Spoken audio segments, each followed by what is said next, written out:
చర్చ అన్నాడు, మమ్మల్ని పిలిచిండు, సవాల్ చేసిండు. మళ్ళీ మేము పోతే పిరికి సన్నాసిలాగా పారిపోయిండు. మళ్ళీ నిన్న డైలాగులు కొడతాడు, నాగార్జున సాగర్ చర్చ వస్తావా కట్ట మీద అని. నేను అడుగుతున్నా రేవంత్ రెడ్డిని, నాగార్జున సాగర్ కట్టినప్పుడు, శ్రీశైలం కట్టినప్పుడు నువ్వు ఉన్నావు అసలు రాజకీయంలో? నువ్వు ఏ పార్టీలో పుట్టినావు? నువ్వేదో కాంగ్రెస్ లో పుట్టినట్టు, కాంగ్రెస్ ని నువ్వు పుట్టించినట్టు డైలాగులు ప్రజలన్నీ చూస్తున్నారు. వాస్తవం ఏంది? కేసీఆర్ గారు చెప్పిన దానిలో కూడా ఖచ్చితంగా రాయలసీమ కూడా మంచిగా ఉండాలని కోరుకున్నాం, ఆంధ్ర ప్రజలు కూడా బాగుండాలని కోరుకున్నాం. కానీ ఏం కోరుకున్నాం మేము? మా రాష్ట్ర ప్రజల ప్రయోజనాలు నెరవేరిన తర్వాత, తెలంగాణ రైతాంగం ప్రయోజనాలు సమృద్ధిగా పూర్తి స్థాయిలో డిఫైన్ చేయబడ్డ తర్వాత, గోదావరి మిగులు జలాల్లో మా వాటా తేలాలి, నికర జలాల్లో మా వాటా తేలాలి, కృష్ణలో మా వాటా తేలాలి, మా అవసరాలు పూర్తి కావాలి. ఆ తర్వాత కిందికి పోయే నీళ్లు మీరు వాడుకోండి, మేము వద్దంటలేం. కానీ ఏవి తేల్చకుండానే మరి బడితున్నోందే బర్రె అన్నట్టు ఇలా మా కేంద్ర ప్రభుత్వం జుట్టు మా చేతులుంది, బీజేపీ మేము చెప్పినట్టు ఆడుతుంది, మా శిష్యుడే ఇవాళ తెలంగాణ ముఖ్యమంత్రి కాబట్టి నేను ఆడిచ్చినట్టు ఆడాలని చెప్పి చంద్రబాబు నాయుడు గారు అనుకుంటే, దానికి శిష్యుడు వంత పాడితే గురుదక్షిణ చెల్లించుకోవాలనుకుంటే, గోదావరి నీళ్లను సంతర్పణ చేయాలనుకుంటే మేము గమన కూర్చోవాలా? తెలంగాణ వాటా తేల్చండి. కేంద్ర ప్రభుత్వం గోదావరిలో, కృష్ణలో మిగులు జలాల్లో మా వాటా ఎంత, ఏ ప్రాజెక్టు కేటాయింపు ఎంత, ఇవన్నీ కూడా గతంలో ఉండే అవార్డుల ప్రకారం తేల్చిన తర్వాత మీరేం చేసుకున్నా పర్వాలేదు. ఒకటే నదుల అనుసంధానం అనేది ఒక తేనె, దాన్ని మళ్ళొకసారి తెరపైకి తీసుకొచ్చి నదుల అనుసంధానం ఎప్పుడైనా అంతర్జాతీయ సూత్రాలు తీసుకున్నా, జాతీయ స్థాయిలో ఎప్పుడైనా కూడా ఇట్లాంటి వివాదాలు వచ్చినప్పుడు తీసుకున్న పరిష్కారాలు చూసినా, ఎప్పుడైనా ఏ బేసిన్ లో అయితే నది ప్రవహిస్తుందో ముందు ఆ బేసిన్ అవసరాలు తీరాలి. తీరినాకనే ఇంకొకటికి తీసుకుపోతే దానికి అర్థం ఉంటుంది. ఇలా గోదావరి బేసిన్ లో, కృష్ణలో మరి సింహభాగం మన దగ్గర ప్రవహిస్తుంది తెలంగాణలో. ఇక్కడ అవసరాలు తీరకుండానే ఇక్కడి పారిశ్రామిక అవసరాలు కానీ, ఇక్కడి సాగునీటి అవసరాలు కానీ, తాగునీటి అవసరాలు కానీ, ఇప్పుడు రేపటి రోజున హైదరాబాద్ లో కానీ, కరీంనగర్ లో కానీ, ఇంకా ఇతర పట్టణాల్లో కానీ 24/7 డ్రింకింగ్ వాటర్ ఇవ్వాలనేది మా కళ. మేము గతంలో కరీంనగర్లో ప్రయోగం చేసినాం కూడా. మరి అట్లాంటి అన్ని ఇంకా తేల్చకుండానే, ఎన్ని నీళ్ళు అవసరమైతే లెక్కలు తీయకుండానే కిందికి నీళ్లు వృధాగా పోతున్నాయి, మేము పట్టుకపోతామంటే ముందు బేసిన్ అవసరాలు తీరనియండి, బేసిన్ లో డెఫినేషన్ రానియండి. నికర జలాల్లో మా వాటా ఎంత, మిగులు జలాల్లో మా వాటా ఎంత, ఎవరు తేల్చాలి? ఇది కేంద్ర ప్రభుత్వం తేల్చాలి. కేంద్ర ప్రభుత్వం నియమించే మరి ట్రైబ్యునల్స్ తేల్చాలి. అవి తేలకుండానే మేము నీళ్లు కొంటపోతాం. మా చేతిలో ఇలా కట్టి ఉంది కాబట్టి కట్టెతో బర్రెని ఎటువంటి తట అదిలించకపోతాం. కేంద్ర ప్రభుత్వాన్ని రేవంత్ రెడ్డి జుట్టు మా చేతులు ఉంది కాబట్టి మేము ఆడిచ్చినట్టు ఆడతాం, మా కోవట్టు పరిపాలిస్తున్నాడు తెలంగాణ కాబట్టి ఫుట్బాల్ ఆడతామని చంద్రబాబు అనుకుంటే దాన్ని ఖచ్చితంగా వ్యతిరేకిస్తాం. తప్పేమున్నది దానిలో? మరకచర్ల విషయంలో మీరు కావాలని దుష్ప్రచారం చేస్తున్నారు, అక్కడ ఏమీ లేదు, అనవసరంగా ఇది రెండు ఏమీ లేకపోతే మాకు గొడవ ఆంధ్ర ప్రజలతో ఎంత మాత్రం లేదు. ఆంధ్రాలో ఉండేది కూడా రైతులే, ఆంధ్రాలో ఉండేది కూడా ప్రజలే. వాళ్ళ మంచి కోరుకునే వాళ్ళని తప్ప వాళ్ళు చెడు కోరుకోం. కానీ మేమేమంటున్నాం? తెలంగాణలో ప్రవహించే, సింహభాగం ప్రవహించే గోదావరిలో కానీ, కృష్ణలో కానీ మా హక్కు తేల్చండి అని కేంద్రాన్ని అడుగుతున్నాం. తప్పేముంది?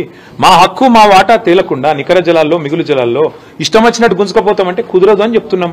మరి మీరు చెప్పే స్ఫూర్తి కరెక్ట్ అయితే మరి కాళేశ్వరం కట్టినప్పుడు అడ్డుకున్నది ఎవరు? చంద్రబాబు నాయుడు కాదా? ఉత్తరాలు రాసింది ఎవరు? ఇదే ఆదిత్యనాథ్ దాస్ కాదా? ఉత్తరాలు రాసి కేంద్ర ప్రభుత్వంలో మీ పలుకుబడిని ఉపయోగించి మా ప్రాజెక్టులను అడ్డుకునే ప్రయత్నం చేయలేదా? మేము అడ్డుకుంటలేం. మేమేమంటున్నాం? ఇవాళ స్పష్టంగా మా వాటా తేల్చండి. రేవంత్ రెడ్డి అబ్బసొత్తు, తాత జాగీర్ కాదు గోదావరి నీళ్లు. రేవంత్ రెడ్డి ఇష్టం వచ్చినట్టు సంతర్పణ చేస్తానంటే తెలంగాణ ప్రజలు ఊకోరు. నెల రోజుల్లో కమిటీ వేస్తా. ఎవరిని అడిగేస్తున్నావు కమిటీ? ఎవరిని అడిగేసినావు కమిటీ? నువ్వు చంద్రబాబు చెప్పగానే కమిటీ వేస్తావు, కమిటీ 30 రోజుల్లో రిపోర్ట్ ఇస్తుంది. కమిటీ ఇచ్చే రిపోర్ట్ ఫైనల్ అంటావా? ఎవరికి ఫైనల్? నీకు ఫైనల్ కావచ్చు, తెలంగాణ ప్రజలకు, తెలంగాణ రైతులకు ఎట్లా ఫైనల్ అవుతుంది? నీకు అంతగానం ఉంటే నీ ఇంటి, నీ ఇల్లు అమ్మి చంద్రబాబుకు విగ్రహం కట్టు, మేము వద్దంటలేం. కానీ నువ్వు చేస్తున్నదేంది? తెలంగాణ ప్రయోజనాలు శాశ్వతంగా మరి నేను చంద్రబాబుకు ధారాదత్తం చేస్తానంటే మేము ఆంధ్ర ప్రజలకు వ్యతిరేకం కాదు, ఆంధ్ర రైతాంగానికి వ్యతిరేకం కాదు. కానీ తెలంగాణ రైతుల ప్రయోజనాలు నెరవేరే విధంగా ముందు కేంద్ర ప్రభుత్వం మీద ఒత్తిడి తెండి. నిన్న జరిగిన మీటింగ్ ఎపెక్స్ కౌన్సిల్ మీటింగ్ కూడా కాదు. మరి ఎపెక్స్ కౌన్సిల్ మీటింగ్ కాదు, ఇన్ఫార్మల్ మీటింగ్ అని ముఖ్యమంత్రి చెప్తున్నాడు. మరి ఇన్ఫార్మల్ మీటింగ్ లో తీసుకున్న నిర్ణయం, అందులో వేసే కమిటీ, దానికి ఉండే చట్టబద్ధత, దానికి ఉండే ఆమోదయోగ్యత ఏ పార్టీదండి నాకు అర్థం కాదు. ఈ రకంగా అడ్డగోలుగా మాట్లాడి తెలంగాణ రైతాంగాన్ని కించపరుస్తా మేము ఊరుకుంటామా? సార్ ఇంకొకటి, కృష్ణా బోర్డు కూడా ఇప్పుడు ఆంధ్రప్రదేశ్ లో పెడతారా అంటారు. అది కూడా గొప్ప విజయం అని చెప్పుకుంటాడు. ఎంత సిగ్గుమాలిన పని అంటే, మొన్నటిదాకా బీఆర్ఎస్ ప్రభుత్వం ఉన్నంతకాలం 2 బోర్డులు హైదరాబాద్ లో ఉన్నాయి. Godavari river management board, KRMB 2 ఇక్కడనే ఉండే ఆఫీసు. ఇవాళ కేఆర్ఎంబిని ఆంధ్రాకు తరలించి, అది కూడా గొప్ప విజయం అని చెప్పుకుంటాడు ముఖ్యమంత్రి. దీన్ని నవ్విపోదురు కాక నాకేమి సిగ్గన్నట్టు ఉన్న ఆఫీస్ ఎత్తగొట్టి, ఉన్న ఆఫీస్ ఉడగొట్టి, సిగ్గు లేకుండా ఇంకా నేనేదో గొప్ప విజయం సాధించిన అని చెప్పి మాట్లాడితే ప్రజలకు అర్థం కాదనుకుంటున్నాడు రేవంత్ రెడ్డి. నేను అడుగుతా ఉన్నా. చివరిగా నేను అనేది, ఈ విషయంలో అందరికంటే ఎక్కువ బాధ్యత ఉన్నది కేంద్ర ప్రభుత్వానికి. వాళ్ళు స్పందించాలి. ఇట్లా ఇష్టం వచ్చినట్టు చంద్రబాబు ఆడిచ్చినట్టు ఆడతామని కేంద్రము, రేవంత్ రెడ్డి తల ఊపితే ఇక మిగతా సంగతి తెలంగాణ ప్రజలు చూసుకుంటారు. బీజేపీ సంగతి, కాంగ్రెస్ సంగతి తెలంగాణ ప్రజలు చూసుకుంటారు. 10 ఏళ్ల చేయని పని మేము చేస్తున్నాము. ఏం పని చేసిండు? కృష్ణా బోర్డును అప్పచెప్పుడా? పని చేసుడంటే కృష్ణా బోర్డును ఆంధ్రాకు తరలించుడా, లేదా గోదావరి మిగులు జలాల్లో మరి లేని హక్కును ఆంధ్రాకు దారాదత్తం చేయడం ఏంది పని? లేకపోతే ఆంధ్ర ప్రాజెక్టులకు ఆనాడు ప్రతిపాదిస్తూ తెలంగాణ ప్రాజెక్టులను వ్యతిరేకిస్తూ ఎవరైతే ఉత్తరాలు రాసిండో ఆయన తీసుకొచ్చి సాగునీటి సలహాదారుగా పెట్టడమా? లేదా కేసీఆర్ గారు బ్రహ్మాండంగా తెలంగాణలో ఒక సంక్షేమ వాతావరణం తీసుకొస్తే, పండుగలాగా వ్యవసాయాన్ని చేస్తే, వరిధాన్యం ఉత్పత్తిలో భారతదేశంలో నెంబర్ 1 చేస్తే, ఇలా కేసీఆర్ మీద కోపంతో కన్నెపల్లి మోటార్లు ఆన్ చేయకుండా మిడ్ మానేర్ నిండబెట్టి మొత్తం రాష్ట్రంలో పంటలన్నీ ఎండుతుంటే, ఇవాళ కరువు వాతావరణం ఉంటే, కిందికెళ్లి నీళ్లు లక్షల క్యూసెక్ల నీళ్లు కిందికి పోతుంటే గుడ్లప్పగిచ్చి చూడడమా తెలంగాణ సాగునీటి రంగంలో ఆయన సాధించిన విజయం? గోదావరిలో ఈరోజు బ్రహ్మాండంగా మోటార్లు ఆన్ చేస్తే కన్నెపల్లిలో ఏ కరువు ఛాయలు లేకుండా ఇలా నార్మల్ పోసుకున్న రైతులు ఎదురు చూస్తున్నారు. ఎప్పుడు వాన పడుతుంది, ఊళ్ళల్లో కప్పలను వేసుకొని ఇలా పూజలు చేస్తాను వానలు పడాలని. అట్లాంటి పరిస్థితుల్లో రాష్ట్రం ఉంటే, రాష్ట్ర రైతాంగం ఉంటే, సోయిలేనోడు ముఖ్యమంత్రి, జై తెలంగాణ అని ముఖ్యమంత్రి తెలంగాణ నీళ్లను దారాదత్తం చేస్తుంటే బీఆర్ఎస్ ఊకుంటుందా? ఖచ్చితంగా కొట్లాడతాం, గొంతు విప్పి పోరాడతాం, చివరిదాకా తెగించి కొట్లాడతాం. మేమే జవాబు పెడతామని కాంగ్రెస్ వల్ల మేమే జవాబు పెడతామంటున్నాం, మీరు మాత్రం రెచ్చగొడుతున్నారు ప్రజలని చెప్పి నిన్న రేవంత్ రెడ్డి చెప్పారు. హక్కుల గురించి మేము ప్రశ్నిస్తే రెచ్చగొట్టడం అవుతుందా? గోదావరి నీళ్లలో మిగులు జలాల్లో తెలంగాణ వాటా ఎంత? తెలంగాణ ప్రభుత్వం అడిగింది ఎంత? నిన్నటి మీటింగ్ లో కేంద్ర ప్రభుత్వం చెప్పింది ఏంది? ఏతి తేలకుండానే 30 రోజుల్లో కమిటీ వేస్తా, కమిటీ రిపోర్ట్ ఇచ్చి తెలంగాణ ప్రాజెక్టులేమో దశాబ్దాల పాటు, 1 కాదు 2 కాదు, దశాబ్దాల పాటు అంతర్రాష్ట్ర వివాదాల పేరిట ఇంతకుముందు సోదరుడు చెప్పిన ఇచ్చంపల్లి గాని, దేవాదుల గాని, ఇంకా తొమ్మిడిహట్టి గాని, ఇంకోటి గాని, ఇవన్నీ కూడా అంతర్రాష్ట్ర వివాదాల పేరిట దశాబ్దాలు నలిగినా రేవంత్ రెడ్డి కాంగ్రెస్ కి చీమగుట్టినట్టు అనిపించేది. కానీ చంద్రబాబు అడగంగానే 30 రోజుల్లో రిపోర్ట్ రావాలి, 31వ రోజు గోదావరి జలాలు కింది కురకాలి, పొంగి పొరలాలి, తెలంగాణ మాత్రం ఎండాలి. ఇదా నీతి. అందుకే మేము అంటున్నాం, ఎవడు అబ్బసొత్తని ఇస్తావు నువ్వు గోదావరి జలాల మీద హక్కు? ఎవడు చెప్పిండు నీకు 30 రోజుల కమిటీ ఒప్పుకోమని? ఆ కమిటీ జనరల్గా ఏ కమిటీ అయినా, ఆఫీసర్స్ కమిటీ కానీ, ఎక్స్పర్ట్స్ కమిటీ కానీ, it is merely advisory in nature. వాళ్ళు చెప్పేది ఏది కూడా అల్టిమేట్ గా ప్రభుత్వం మళ్ళీ చర్చ పెట్టి అసెంబ్లీలో, కేబినెట్ లో, ప్రజా సమక్షంలో అవసరమైతే అఖిలపక్షం పెట్టి ఒప్పించి మెప్పించి మన హక్కుల గురించి ఏం చేస్తున్నామో తెలంగాణ ప్రజలకు చెప్పి పారదర్శకంగా ఆ తర్వాత జెండా ఊపాలి. సిగ్గు శరం ఉంటే రేవంత్ రెడ్డికి, ఏమన్నా సిగ్గు ఇజ్జత్ మానం ఉంటే, నిన్న ఏమన్నాడండి ఆంధ్ర ఇరిగేషన్ మినిస్టర్ రామానాయుడు గారు అనుకుంటా ఆయన పేరు, బయటకు వచ్చి ఏం చెప్పిండు? ఆంధ్రప్రదేశ్ ఎడిషన్ లో పేపర్లు ఏం రాసినాయి? చంద్రబాబు నాయుడు గారు ఏం చెప్పారు? సాక్షి తీయండి, ఈనాడు తీయండి, ఆంధ్రజ్యోతి తీయండి, ఆంధ్ర ఎడిషన్ చూడండి, స్పష్టంగా చెప్పిండు చంద్రబాబు నాయుడు గారు. మీటింగ్ పెట్టిందే బనకచెర్ల కోసం, ఎజెండా నెంబర్ 1 బనకచెర్ల కాదంటాడా రేవంత్ రెడ్డి? అజెండా ఐటమ్ చూపెట్టమంటారా? ఇప్పుడు నెంబర్ 1 ఐటమే బనకచెర్ల. లేదని బుకాయించడం ముఖ్యమంత్రికి తగునా? నిమ్మల రామానాయుడు గారు బయటకు వచ్చి చెప్పినారు, ఆంధ్ర ఇరిగేషన్ మంత్రి గారు, మేము అడిగినాం బనకచెర్ల గురించి, రేవంత్ రెడ్డి ఒప్పుకున్నాడు, కమిటీ వేసినాం, 30 రోజులు ఓడిచిపోతుంది, 31వ రోజు మా శిష్యుడే కాబట్టి ఆడిచ్చినట్టు ఆడతాడు, ఆయన జుట్టు మా చేతులుంది, ఓటుకు నోటు కేసు ఇంకా ఉన్నది, కాబట్టి ఏమన్నా చేస్తాం అని ఫుట్బాల్ ఆడుతున్నారు. చంద్రబాబు కోవట్ను పెట్టుకుని ఇలా తెలంగాణ ప్రజల ప్రయోజనాలు, తెలంగాణ రైతుల ప్రయోజనాల పట్ల శాశ్వతంగా విద్రోహం చేసే ప్రయత్నం చేస్తున్నారు. అర్థం కాదు ఏముంది. నిజం చెప్తున్నారు మీరు అనుకుంటున్నారా? పొరపాటు. రేవంత్ రెడ్డికి శాపం ఉన్నది, నిజం చెప్తే తల 1000 ముక్కలు అవుతుందట. ఎన్ని నిజాలు చెప్పిండండి రేవంత్ రెడ్డి? యాద్ చేసుకోండి మీరు. రుణమాఫీ చేస్తా అన్నాడు, December 9 అయిపోయిందా రుణమాఫీ? 2500 ఇస్తా అన్నాడు, మహిళలకు ఇచ్చేసిండా? 6 గ్యారెంటీలు అమలైనాయా? 4000 పెన్షన్లు అయిపోయినాయా? సోనియమ్మ పంపుతుందన్నాడు, తులం బంగారం వచ్చిందా? స్కూటీలు వచ్చినాయా? ఏదొచ్చింది ఒకటి చెప్పండి నాకు. రేవంత్ రెడ్డి సాధించిన విజయాలు ఒకటి చెప్పండి సార్. స్థానిక సంస్థల ఎన్నికలకు సంబంధించి 42% రిజర్వేషన్ అంటే కాంగ్రెస్ పోతుంది ప్రజల్లోకి. సో కాంగ్రెస్ పార్టీ ఏం చెప్పినా, ఎన్ని రకాల విన్యాసాలు చేసినా ఒకటి వాస్తవం, వాళ్ళ చేతుల్లో ఉన్నాయేమో చేయరట. కాంగ్రెస్ ఏం చెప్పింది? బీసీలకు బీసీ డిక్లరేషన్ లో సంవత్సరానికి 20,000 కోట్ల బడ్జెట్ పెడతా అన్నాడు, 5 ఏళ్లలో 1,00,000 కోట్ల బడ్జెట్ ఇస్తామన్నారు. బీసీలకు 42% వాటా ప్రభుత్వ కాంట్రాక్టులు ఇస్తామన్నాడు, చేతులునేమో చేయరట. ఓబీసీ మినిస్ట్రీ పెడతామన్నారు, బీసీలకు 42% వాటా ఇచ్చిండా? పోనీ మినిస్ట్రీలో, పోనీ ఓబీసీ మినిస్ట్రీ పెట్టిండా? 1,00,000 కోట్ల బడ్జెట్ అన్నాడు, సంవత్సరానికి 20,000 కోట్లు అన్నాడు, పెట్టిండా? బీసీ సప్లాన్ అన్నాడు, పెట్టిండా? అవెంత మోసము, ఇదంతే మోసము.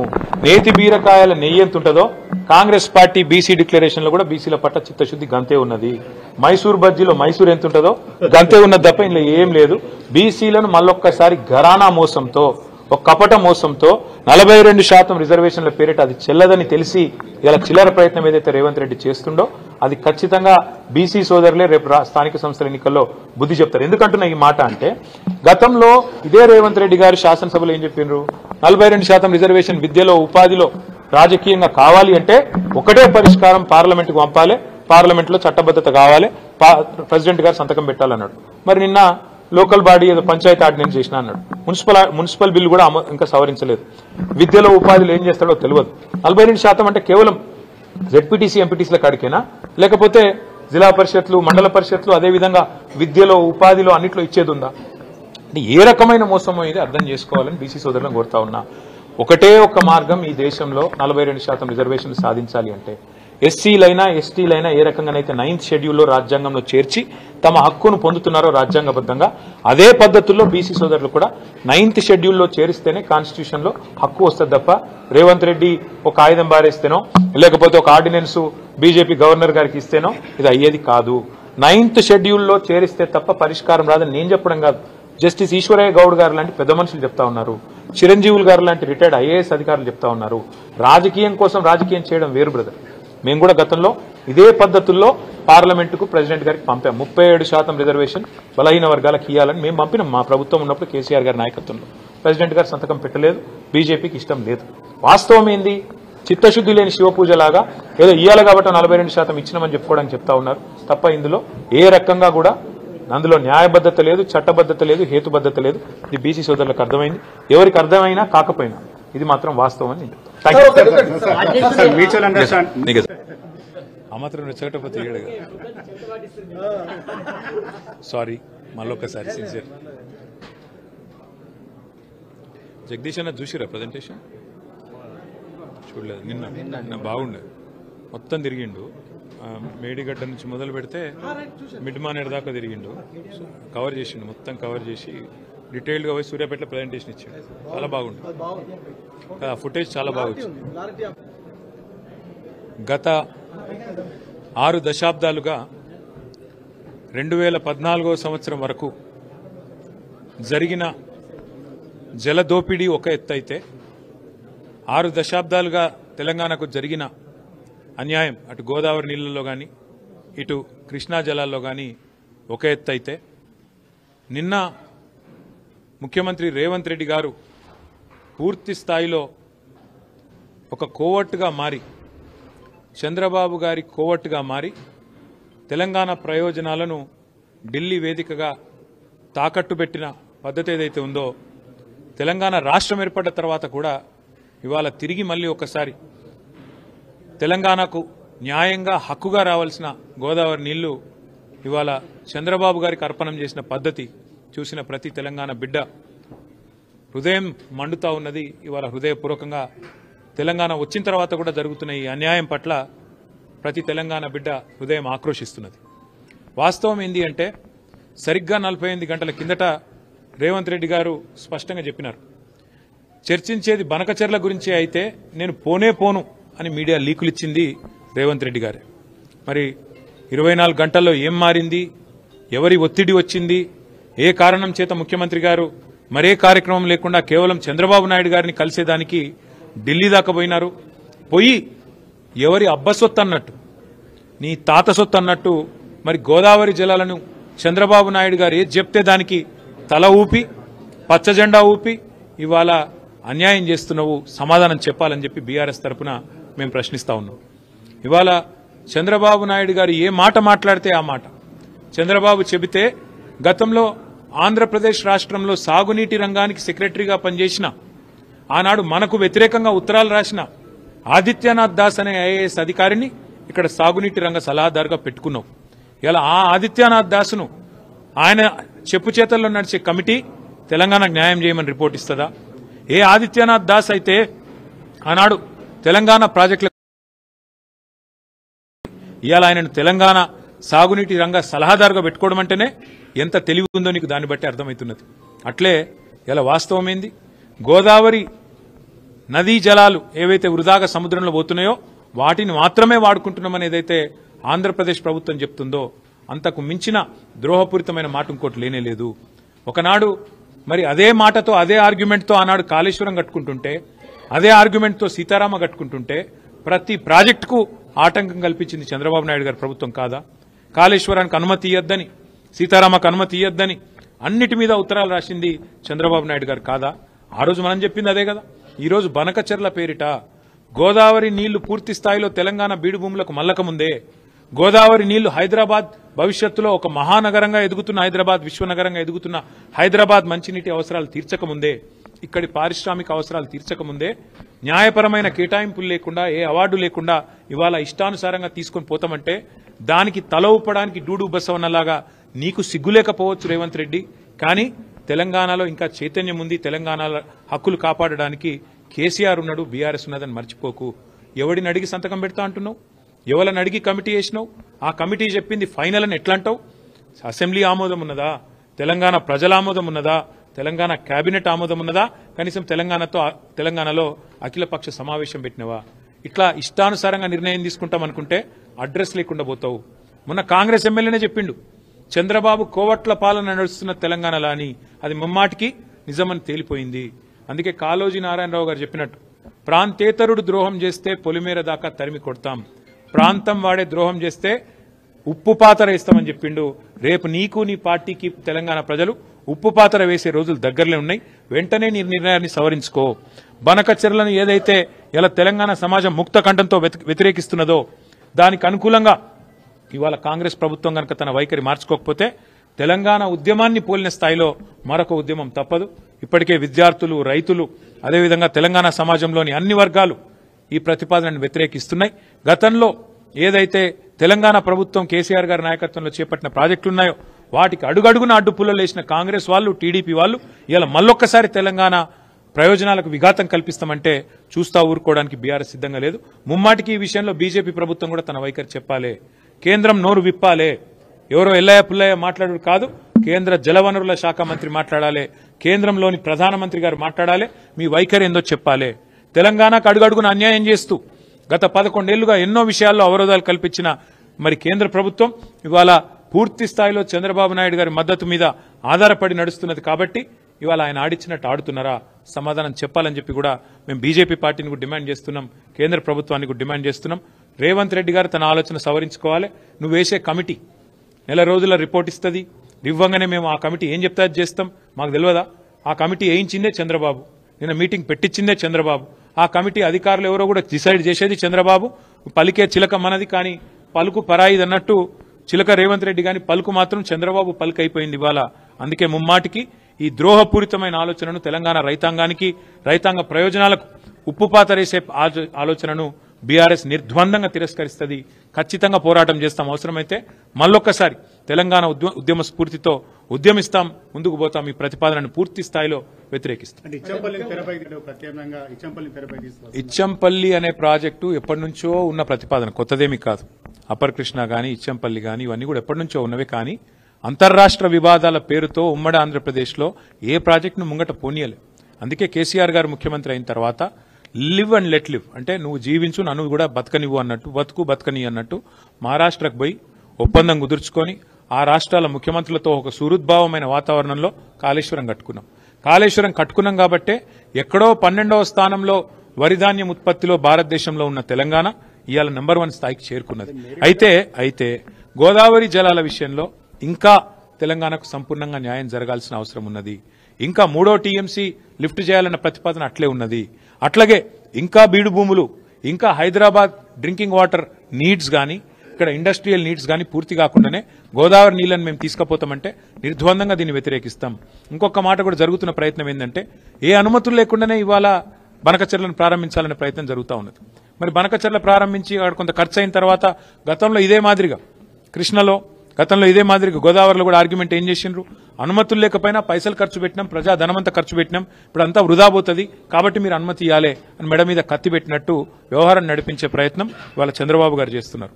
మేము ఆంధ్రాకు నీళ్లు ఇవ్వడానికి వ్యతిరేకం కాదు, కానీ మా హక్కులు పూర్తయిన తర్వాత, మా హక్కుగా మాకు రావాల్సిన వాటా తేలిన తర్వాత, ఎందుకంటే రాష్ట్ర విభజన జరిగిన తర్వాత ఈ రోజు వరకు ఎంత పోరాడినా కూడా కృష్ణా జలాల విషయంలో కూడా మొన్న కేసీఆర్ గారి పోరాటంతో చివరికి మరి కేంద్ర ప్రభుత్వం మొన్ననే మరి రెఫర్ చేసింది కృష్ణాలో ఎవరి వాటా ఎంత తేలాలని.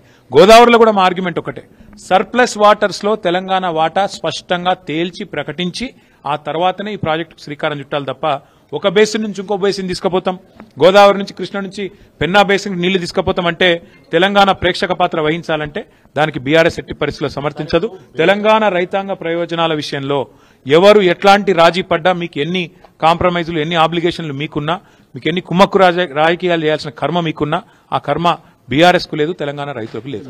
సీఎం ఒక మాట చెప్తున్నాడు, బేసిన్లు లేవు, బేసిజాలు లేవు అని చెప్పి సీఎం కు కేసీఆర్ గారే చెప్పిండ్రు. సీఎం కు కరెక్ట్ బేసిన్ అంటున్నారు. కరెక్ట్ సీఎం కు ఏ బేసిన్ లో ఏ ప్రాజెక్ట్ ఉందో తెలియదు. ముందు ఆయన ట్యూషన్లు చెప్పించుకొని ఏ బేసిన్ లో ఏ ప్రాజెక్ట్ ఉందో తెలుసుకుంటే, బేసిన్లు బెండకాయలు ఆయన గంత సీన్ లేదు.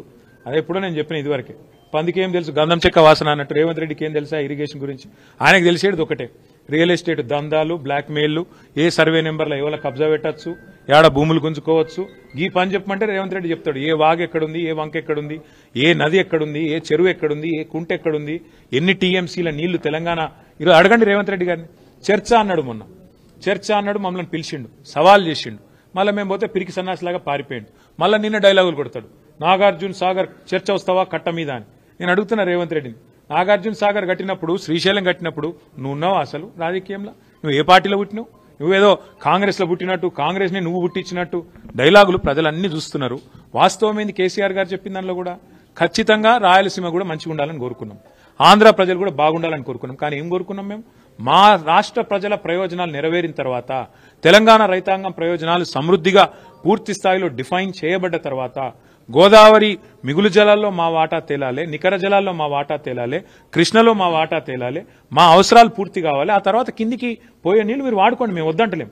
కానీ ఏవి తేల్చకుండానే మరి బడితున్నోందే బర్రె అన్నట్టు ఇలా మా కేంద్ర ప్రభుత్వం జుట్టు మా చేతులుంది, బీజేపీ మేము చెప్పినట్టు ఆడుతుంది, మా శిష్యుడే ఇవాళ తెలంగాణ ముఖ్యమంత్రి కాబట్టి నేను ఆడిచ్చినట్టు ఆడాలి అని చెప్పి చంద్రబాబు నాయుడు గారు అనుకుంటే, దానికి శిష్యుడు వంత పాడితే గురుదక్షిణ చెల్లించుకోవాలనుకుంటే, గోదావరి నీళ్లను సంతర్పణ చేయాలనుకుంటే మేము గమన కూర్చోవాలా? తెలంగాణ వాటా తేల్చండి. కేంద్ర ప్రభుత్వం గోదావరిలో, కృష్ణలో మిగులు జలాల్లో మా వాటా ఎంత, ఏ ప్రాజెక్టు కేటాయింపు ఎంత, ఇవన్నీ కూడా గతంలో ఉండే అవార్డుల ప్రకారం తేల్చిన తర్వాత మీరేం చేసుకున్నా పర్వాలేదు. ఒకటే నదుల అనుసంధానం అనేది ఒక తేనె చుట్టే, దాన్ని మళ్ళొకసారి తెరపైకి తీసుకొచ్చి నదుల జాతీయ సూత్రాలు తీసుకున్నా, జాతీయ స్థాయిలో ఎప్పుడైనా కూడా ఇట్లాంటి వివాదాలు వచ్చినప్పుడు తీసుకున్న పరిష్కారాలు చూసినా, ఎప్పుడైనా ఏ బేసిన్లో అయితే నది ప్రవహిస్తుందో ముందు ఆ బేసిన్ అవసరాలు తీరాలి. తీరినాకనే ఇంకొకడికి తీసుకుపోతే దానికి అర్థం ఉంటుంది. ఇలా గోదావరి బేసిన్లో, కృష్ణలో మరి సింహభాగం మన దగ్గర ప్రవహిస్తుంది తెలంగాణలో. ఇక్కడ అవసరాలు తీరకుండానే ఇక్కడి పారిశ్రామిక అవసరాలు కానీ, ఇక్కడి సాగునీటి అవసరాలు కానీ, తాగునీటి అవసరాలు కానీ, ఇప్పుడు రేపటి రోజున హైదరాబాద్లో కానీ, కరీంనగర్లో కానీ, ఇంకా ఇతర పట్టణాల్లో కానీ 24/7 డ్రింకింగ్ వాటర్ ఇవ్వాలనేది మా కళ. మేము గతంలో కరీంనగర్లో ప్రయోగం చేసినాం కూడా. మరి అట్లాంటి అన్ని ఇంకా తేల్చకుండానే, ఎన్ని నీళ్ళు అవసరమైతే లెక్కలు తీయకుండానే కిందికి నీళ్లు వృధాగా పోతున్నాయి, మేము పట్టుకపోతామంటే ముందు బేసిన్ అవసరాలు తీరనియండి, బేసిన్లో డెఫినేషన్ రానియండి. నికర జలాల్లో మా వాటా ఎంత, మిగులు జలాల్లో మా వాటా ఎంత, ఎవరు తేల్చాలి? ఇది కేంద్ర ప్రభుత్వం తేల్చాలి. కేంద్ర ప్రభుత్వం నియమించే మరి ట్రైబ్యునల్స్ తేల్చాలి. అవి తేలకుండానే మేము నీళ్లు కొంటపోతాం. మా చేతిలో ఇలా కట్టి ఉంది కాబట్టి కట్టెతో బర్రెని ఎటువంటి అదిలించకపోతాం. కేంద్ర ప్రభుత్వాన్ని రేవంత్ రెడ్డి జుట్టు మా చేతులు ఉంది కాబట్టి మేము ఆడిచ్చినట్టు ఆడతాం, మా కోవట్టు పరిపాలిస్తున్నాడు తెలంగాణ కాబట్టి ఫుట్బాల్ ఆడతామని చంద్రబాబు అనుకుంటే దాన్ని ఖచ్చితంగా వ్యతిరేకిస్తాం. తప్పేమున్నది దానిలో? మరకచెర్ల విషయంలో మీరు కావాలని దుష్ప్రచారం చేస్తున్నారు, అక్కడ ఏమీ లేదు. ఏమీ లేకపోతే మాకు గొడవ ఆంధ్ర ప్రజలతో ఎంత మాత్రం లేదు. ఆంధ్రాలో ఉండేది కూడా రైతులే, ఆంధ్రాలో ఉండేది కూడా ప్రజలే. వాళ్ళ మంచి కోరుకునే వాళ్ళని తప్ప వాళ్ళు చెడు కోరుకోం. కానీ మేమేమంటున్నాం, తెలంగాణలో ప్రవహించే, సింహభాగం ప్రవహించే గోదావరిలో కానీ, కృష్ణలో కానీ మా హక్కు తేల్చండి అని కేంద్రాన్ని అడుగుతున్నాం. తప్పేముంది? మా హక్కు, మా వాటా తేలకుండా నికర జలాల్లో, మిగులు జలాల్లో ఇష్టం వచ్చినట్టు గుంజుకపోతామంటే కుదరదు అని చెప్తున్నాం. మరి మీరు చెప్పే స్ఫూర్తి కరెక్ట్ అయితే మరి కాళేశ్వరం కట్టినప్పుడు అడ్డుకున్నది ఎవరు? చంద్రబాబు నాయుడు కాదా? ఉత్తరాలు రాసింది ఎవరు? ఇదే ఆదిత్యనాథ్ దాస్ కాదా? ఉత్తరాలు రాసి కేంద్ర ప్రభుత్వంలో మీ పలుకుబడిని ఉపయోగించి మా ప్రాజెక్టులను అడ్డుకునే ప్రయత్నం చేయలేదా? మేము అడ్డుకుంటలేం. మేమేమంటున్నాం ఇవాళ? స్పష్టంగా మా వాటా తేల్చండి. రేవంత్ రెడ్డి అబ్బసొత్తు, తాత జాగీర్ కాదు గోదావరి నీళ్లు. రేవంత్ రెడ్డి ఇష్టం వచ్చినట్టు సంతర్పణ చేస్తానంటే తెలంగాణ ప్రజలు ఊకోరు. నెల రోజుల్లో కమిటీ వేస్తా. ఎవరిని అడిగేస్తున్నావు కమిటీ? ఎవరిని అడిగేసినావు కమిటీ? నువ్వు చంద్రబాబు చెప్పగానే కమిటీ వేస్తావు, కమిటీ 30 రోజుల రిపోర్ట్ ఇస్తుంది. కమిటీ ఇచ్చే రిపోర్ట్ ఫైనల్ అంటావా? ఎవరికి ఫైనల్? నీకు ఫైనల్ కావచ్చు, తెలంగాణ ప్రజలకు, తెలంగాణ రైతులకు ఎట్లా ఫైనల్ అవుతుంది? నీకు అంతగానం ఉంటే నీ ఇంటి, నీ ఇల్లు అమ్మి చంద్రబాబుకు విగ్రహం కట్టు, మేము వద్దంటలేం. కానీ నువ్వు చేస్తున్నదేంది? తెలంగాణ ప్రయోజనాలు శాశ్వతంగా మరి నేను చంద్రబాబుకు దారాదత్తం చేస్తానంటే మేము ఆంధ్ర ప్రజలకు వ్యతిరేకం కాదు, ఆంధ్ర రైతాంగానికి వ్యతిరేకం కాదు. కానీ తెలంగాణ రైతుల ప్రయోజనాలు నెరవేరే విధంగా ముందు కేంద్ర ప్రభుత్వం మీద ఒత్తిడి తెండి. నిన్న జరిగిన మీటింగ్ ఎపెక్స్ కౌన్సిల్ మీటింగ్ కూడా కాదు. మరి ఎపెక్స్ కౌన్సిల్ మీటింగ్ కాదు, ఇన్ఫార్మల్ మీటింగ్ అని ముఖ్యమంత్రి చెప్తున్నాడు. మరి ఇన్ఫార్మల్ మీటింగ్లో తీసుకునే నిర్ణయం, అందులో వేసే కమిటీ, దానికి ఉండే చట్టబద్ధత, దానికి ఉండే ఆమోదయోగ్యత ఏ పార్టీదండి నాకు అర్థం కాదు. ఈ రకంగా అడ్డగోలుగా మాట్లాడి తెలంగాణ రైతాంగాన్ని కించపరుస్తా అంటే మేము ఊరుకుంటామా? సార్ ఇంకొకటి, కృష్ణా బోర్డు కూడా ఇప్పుడు ఆంధ్రప్రదేశ్ లో పెడతారా అంటారు. అది కూడా ఎంత సిగ్గుమాలిన పని అంటే, మొన్నటిదాకా బీఆర్ఎస్ ప్రభుత్వం ఉన్నంతకాలం 2 బోర్డులు హైదరాబాద్లో ఉన్నాయి. Godavari river management board, KRMB 2 ఇక్కడనే ఉండే ఆఫీసులు. ఇవాళ కేఆర్ఎంబిని ఆంధ్రాకు తరలించి, అది కూడా గొప్ప విజయం అని చెప్పుకుంటాడు ముఖ్యమంత్రి. ఇది నవ్విపోదురుగాక నాకేమి సిగ్గన్నట్టు ఉన్న ఆఫీస్ ఎత్తగొట్టి, ఉన్న ఆఫీస్ ఉడగొట్టి, సిగ్గు లేకుండా ఇంకా నేనేదో గొప్ప విజయం సాధించిన అని చెప్పి మాట్లాడితే ప్రజలకు అర్థం కాదనుకుంటున్నాడు రేవంత్ రెడ్డి. నేను అడుగుతా ఉన్నా. చివరిగా నేను అనేది, ఈ విషయంలో అందరికంటే ఎక్కువ బాధ్యత ఉన్నది కేంద్ర ప్రభుత్వానికి. వాళ్ళు స్పందించాలి. ఇట్లా ఇష్టం వచ్చినట్టు చంద్రబాబు ఆడిచ్చినట్టు ఆడతామని కేంద్రము రేవంత్ రెడ్డి తల ఊపితే ఇక మిగతా సంగతి తెలంగాణ ప్రజలు చూసుకుంటారు. బీజేపీ సంగతి, కాంగ్రెస్ సంగతి తెలంగాణ ప్రజలు చూసుకుంటారు. పనిచేసిండు కృష్ణా బోర్డును అప్పచెప్పుడా? పనిచేసుడంటే కృష్ణా బోర్డును ఆంధ్రాకు తరలించుడా, లేదా గోదావరి మిగులు జలాల్లో మరి లేని హక్కును ఆంధ్రాకు దారాదత్తం చేయడం ఏంది పని? లేకపోతే ఆంధ్ర ప్రాజెక్టులకు ఆనాడు ప్రతిపాదిస్తూ తెలంగాణ ప్రాజెక్టులను వ్యతిరేకిస్తూ ఎవరైతే ఉత్తరాలు రాసిండో ఆయన తీసుకొచ్చి సాగునీటి సలహాదారుగా పెట్టడమా? లేదా కేసీఆర్ గారు బ్రహ్మాండంగా తెలంగాణలో ఒక సంక్షేమ వాతావరణం తీసుకొస్తే, పండుగలాగా వ్యవసాయాన్ని చేస్తే, వరి ధాన్యం ఉత్పత్తిలో భారతదేశంలో నెంబర్ 1 చేస్తే, ఇలా కేసీఆర్ మీద కోపంతో కన్నెపల్లి మోటార్ లాంచ్ చేయకుండా మిడ్ మానేర్ నిండబెట్టి మొత్తం రాష్ట్రంలో పంటలన్నీ ఎండుతుంటే, ఇవాళ కరువు వాతావరణం ఉంటే, కిందికెళ్లి నీళ్లు లక్షల క్యూసెక్ల నీళ్లు కిందికి పోతుంటే గుడ్లప్పగిచ్చి చూడడమా తెలంగాణ సాగునీటి రంగంలో ఆయన సాధించిన విజయం? గోదావరిలో ఈరోజు బ్రహ్మాండంగా మోటార్ లాంచ్ చేస్తే కన్నెపల్లిలో ఏ కరువు ఛాయలు లేకుండా ఇలా నారుమల్లు పోసుకున్న రైతులు ఎదురు చూస్తున్నారు. ఎప్పుడు వాన పడుతుంది, ఊళ్ళల్లో కప్పలను వేసుకుని ఇలా పూజలు చేస్తాను వానలు పడాలని. అట్లాంటి పరిస్థితుల్లో రాష్ట్రం ఉంటే, రాష్ట్ర రైతాంగం ఉంటే, సోయిలేనోడు ముఖ్యమంత్రి, జై తెలంగాణ అని ముఖ్యమంత్రి తెలంగాణ నీళ్లను దారాదత్తం చేస్తుంటే బీఆర్ఎస్ ఊకుంటుందా? ఖచ్చితంగా కొట్లాడతాం, గొంతు విప్పి పోరాడతాం, చివరిదాకా తెగించి కొట్లాడతాం. మేమే జవాబిస్తామని కాంగ్రెస్ అని చెప్పి నిన్న రేవంత్ రెడ్డి చెప్పారు. హక్కుల గురించి మేము ప్రశ్నిస్తే రెచ్చగొట్టడం అవుతుందా? గోదావరి నీళ్లలో మిగులు జలాల్లో తెలంగాణ వాటా ఎంత? తెలంగాణ ప్రభుత్వం అడిగింది ఎంత? నిన్నటి మీటింగ్లో కేంద్ర ప్రభుత్వం చెప్పింది ఏంది? ఏది తేలకుండానే 30 రోజుల్లో కమిటీ వేస్తా, కమిటీ రిపోర్ట్ ఇచ్చి తెలంగాణ ప్రాజెక్టులేమో దశాబ్దాల పాటు, 1 కాదు 2 కాదు, దశాబ్దాల పాటు అంతర్రాష్ట్ర వివాదాల పేరిట ఇంతకుముందు సోదరుడు చెప్పిన ఇచ్చంపల్లి గాని, దేవాదుల గాని, ఇంకా తొమ్మిడిగట్టి గాని, ఇంకోటి గాని, ఇవన్నీ కూడా అంతర్రాష్ట్ర వివాదాల పేరిట దశాబ్దాలు నలిగినా రేవంత్ రెడ్డి కాంగ్రెస్ కి చీమగుట్టినట్టు అనిపించేది. కానీ చంద్రబాబు అడగంగానే 30 రోజుల్లో రిపోర్ట్ రావాలి, 31వ రోజు గోదావరి జలాలు కింది కురకాలి, పొంగి పొరలాలి, తెలంగాణ మాత్రం ఎండాలి. ఇదా నీతి.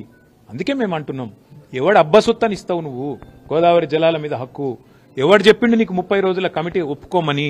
ఆ కమిటీ జనరల్ ఏ కమిటీ అయినా, ఆఫీసర్స్ కమిటీ కానీ, ఎక్స్పర్ట్స్ కమిటీ కానీ, it is merely advisory in nature. వాళ్ళు చెప్పేది ఏది కూడా అల్టిమేట్ గా ప్రభుత్వం మళ్ళీ చర్చ పెట్టి అసెంబ్లీలో, కేబినెట్ లో, ప్రజా సమక్షంలో అవసరమైతే అఖిలపక్షం పెట్టి ఒప్పించి మెప్పించి మన హక్కుల గురించి ఏం చేస్తున్నామో తెలంగాణ ప్రజలకు చెప్పి పారదర్శకంగా ఆ తర్వాత జెండా ఊపాలి. సిగ్గు శరం ఉంటే రేవంత్ రెడ్డికి, ఏమన్నా సిగ్గు ఇజ్జత్ మానం ఉంటే, నిన్న ఏమన్నాడండి ఆంధ్ర ఇరిగేషన్ మినిస్టర్ రామానాయుడు గారు అనుకుంటా ఆయన పేరు, బయటకు వచ్చి ఏం చెప్పిండు? ఇలా ఆంధ్రప్రదేశ్ ఎడిషన్ లో పేపర్లు ఏం రాసినాయి? చంద్రబాబు నాయుడు గారు ఏం చెప్పారు? సాక్షి తీయండి, ఈనాడు తీయండి, ఆంధ్రజ్యోతి తీయండి, ఆంధ్ర ఎడిషన్ చూడండి. స్పష్టంగా చెప్పిండు చంద్రబాబు నాయుడు గారు. మీటింగ్ పెట్టిందే బనకచెర్ల కోసం. ఎజెండా నెంబర్ 1 బనకచెర్ల కాదంటాడా రేవంత్ రెడ్డి? అజెండా ఐటమ్ చూపెట్టమంటారా? ఇప్పుడు నెంబర్ 1 ఐటమే బనకచెర్ల. లేదని బుకాయించడం ముఖ్యమంత్రికి తగునా? నిమ్మల రామానాయుడు గారు బయటకు వచ్చి చెప్పినారు, ఆంధ్ర ఇరిగేషన్ మంత్రి గారు, మేము అడిగినాం బనకచెర్ల గురించి, రేవంత్ రెడ్డి ఒప్పుకున్నాడు, కమిటీ వేసినాం, 30 రోజుల్లో ఒడిచిపోతుంది, 31వ రోజు మా శిష్యుడే కాబట్టి ఆడిచ్చినట్టు ఆడతాడు, ఆయన జుట్టు మా చేతులుంది, ఓటుకు నోటు కేసు ఇంకా ఉన్నది, కాబట్టి ఏమన్నా చేస్తాం అని ఫుట్బాల్ ఆడుతున్నారు. చంద్రబాబు కోవట్ను పెట్టుకుని ఇలా తెలంగాణ ప్రజల ప్రయోజనాలు, తెలంగాణ రైతుల ప్రయోజనాల పట్ల శాశ్వతంగా విద్రోహం చేసే ప్రయత్నం చేస్తున్నారు. అర్థం కాదు ఏముంది. నిజం చెప్తున్నారు మీరు అనుకుంటుర్రా? పొరపాటున రేవంత్ రెడ్డికి శాపం ఉన్నది. నిజం చెప్తే తల 1000 ముక్కలు అవుతుందట. ఎన్ని నిజాలు చెప్పిండండి రేవంత్ రెడ్డి? యాద్ చేసుకోండి మీరు. రుణమాఫీ చేస్తా అన్నాడు డిసెంబర్ 9. అయిపోయిందా రుణమాఫీ? 2500 ఇస్తా అన్నాడు, మహిళలకు ఇచ్చేసిండా? 6 గ్యారెంటీలు అమలైనాయా? 4000 పెన్షన్లు అయిపోయినాయా? సోనియమ్మ పంపుతుందన్నాడు తులం బంగారం వచ్చిందా? స్కూటీలు వచ్చినాయా? ఏదొచ్చింది ఒకటి చెప్పండి నాకు. రేవంత్ రెడ్డి సాధించిన విజయాలు ఒకటి చెప్పండి. సార్, స్థానిక సంస్థల ఎన్నికలకు సంబంధించి 42% రిజర్వేషన్ ముక్తుంది ప్రజల్లోకి. సో కాంగ్రెస్ పార్టీ ఏం చెప్పినా, ఎన్ని రకాల విన్యాసాలు చేసినా ఒకటి వాస్తవం, వాళ్ళ చేతుల్లో ఉన్నాయేమో చేయరట. కాంగ్రెస్ ఏం చెప్పింది? బీసీలకు బీసీ డిక్లరేషన్ లో సంవత్సరానికి 20,000 కోట్ల బడ్జెట్ పెడతా అన్నాడు. 5 ఏళ్లలో 1,00,000 కోట్ల బడ్జెట్ ఇస్తామన్నారు. బీసీలకు 42% వాటా ప్రభుత్వ కాంట్రాక్టులు ఇస్తామన్నారు. చేతులునేమో చేయరట. ఓబీసీ మినిస్ట్రీ పెడతామన్నారు. బీసీలకు 42% వాటా ఇచ్చిండా? పోనీ మినిస్ట్రీలో పోనీ ఓబీసీ మినిస్ట్రీ పెట్టిండా? 1,00,000 కోట్ల బడ్జెట్ అన్నాడు, సంవత్సరానికి 20,000 కోట్లు అన్నాడు పెట్టిండా? బీసీ సబ్ ప్లాన్ అన్నాడు పెట్టిండా? అవెంత మోసము, ఇదంతే మోసము. నేతి బీరకాయల నెయ్యి ఎంత ఉంటుందో కాంగ్రెస్ పార్టీ బీసీ డిక్లరేషన్ లో కూడా బీసీల పట్ల చిత్తశుద్ధి గంతే ఉన్నది. మైసూర్ బజ్జీలో మైసూర్ ఎంత ఉంటుందో గంతే ఉన్నది తప్ప ఇందులో ఏం లేదు. బీసీలను మళ్ళొక్కసారి ఘరానా మోసంతో, ఒక కపట మోసంతో 42% రిజర్వేషన్ల పేరిట అది చెల్లదని తెలిసి ఇలా చిల్లర ప్రయత్నం ఏదైతే రేవంత్ రెడ్డి చేస్తుండో అది ఖచ్చితంగా బీసీ సోదరులే రేపు స్థానిక సంస్థల ఎన్నికల్లో బుద్ధి చెప్తారు. ఎందుకంటున్నా ఈ మాట అంటే, గతంలో ఇదే రేవంత్ రెడ్డి గారు శాసనసభలో ఏం చెప్పిండ్రు? 42% రిజర్వేషన్ విద్యలో, ఉపాధిలో, రాజకీయంగా కావాలి అంటే ఒకటే పరిష్కారం, పార్లమెంటుకు పంపాలి, పార్లమెంట్లో చట్టబద్దత కావాలి, ప్రెసిడెంట్ గారు సంతకం పెట్టాలన్నాడు. మరి నిన్న లోకల్ బాడీ ఏదో పంచాయతీ ఆర్డినెన్స్ చేసినా అన్నాడు. మున్సిపల్ బిల్లు కూడా ఇంకా సవరించలేదు. విద్యలో, ఉపాధిలో ఏం చేస్తాడో తెలియదు.